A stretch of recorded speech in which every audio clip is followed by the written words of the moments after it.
కోట్ల ఆస్తి తీసుకొని కొరివి పెట్టలేదట. పిల్లలు లేక మరిది కొడుకులకు ఆస్తి రాసిచ్చిన సత్యమ్మ. ఆస్తి మొత్తం తీసుకున్నారట, తల కొరివి పెట్టలేదట. సత్తమ్మ డెడ్ బాడీ ఇంటి ముందు నిలిపి ఉంచిన అంబులెన్స్. పిల్లలు లేక మరిది కొడుకులకు ఆస్తి రాసిచ్చిందట. ఆ ఆస్తి రాసిచ్చితే తీసుకున్నారు, కనీసం తల కొరివి పెట్టలేదట దొంగలు. అనారోగ్యంతో చనిపోయిన వృద్ధురాలు శవాన్ని ఇంట్లోకి కూడా రానివ్వని మరిది కొడుకు 6 గంటల పాటు అంబులెన్స్లోనే మృతదేహం. తాళాలు పగలగొట్టి ఇంట్లోకి తీసుకెళ్లిన పోలీసులు ఆఖరికి బయటి వ్యక్తులతో సత్యమ్మ చితికి నిప్పు.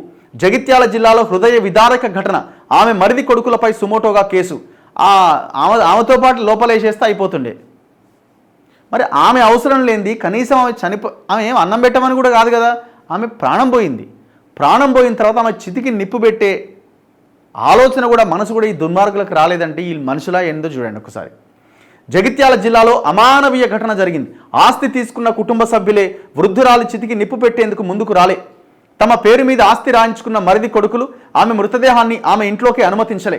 దీంతో శవంతో వచ్చిన అంబులెన్స్ ఇంటి ఎదుటే 6 గంటల పాటు పడిగాపులు కాసింది.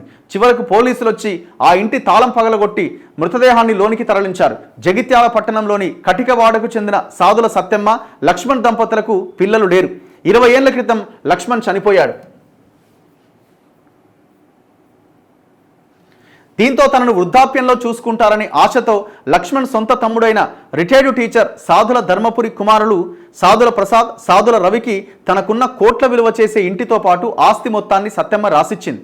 కొంతకాలంగా సత్యమ్మను ప్రసాద్, రవి నెల చొప్పున పోషిస్తున్నారు. ఉన్న పాత ఇంటిని అద్దెకిచ్చి వేరువేరు స్థలాల్లో ఇండ్లు కట్టుకొని జీవిస్తున్నారు.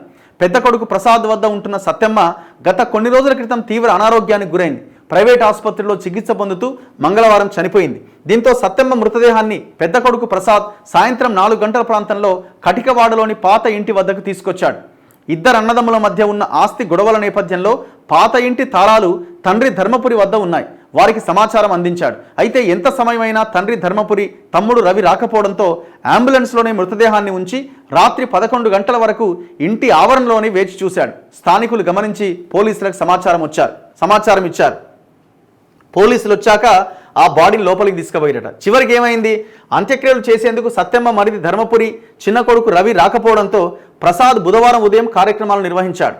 అయితే ప్రసాద్ కూతురు పెళ్లి త్వరలోనే ఉండడంతో ఆచారాల ప్రకారం కొరివి పెట్టేందుకు నిరాకరించాడు. బయటి వ్యక్తులతో సత్యమ్మ చితికి నిప్పంటించాడు. ఈ హృదయ విదారక దృశ్యాన్ని చూసి స్థానికులు కన్నీరు పెట్టుకుంటున్నారు. తనకు తలకొరివి పెడతారనే ఆశతో ఉన్న యావదాస్తిని మరిది కొడుకులకు అప్పగించిన సత్యమ్మ చివరికి అనాథలా వెళ్ళిపోయిందంటూ విలపించారు. ఇప్పుడు వీలైతే ఏమన్నా అవకాశం ఉంటే ఆ ఆస్తి మొత్తం లాగడానికి ఏమైనా ప్రయత్నం చేసి అనాథాశ్రమానికి ఇవ్వాలి. ఏమైనా అవకాశం ఉంటే సుమోటోగా కేసులు నమోదు చేసినట్ట పోలీసులు.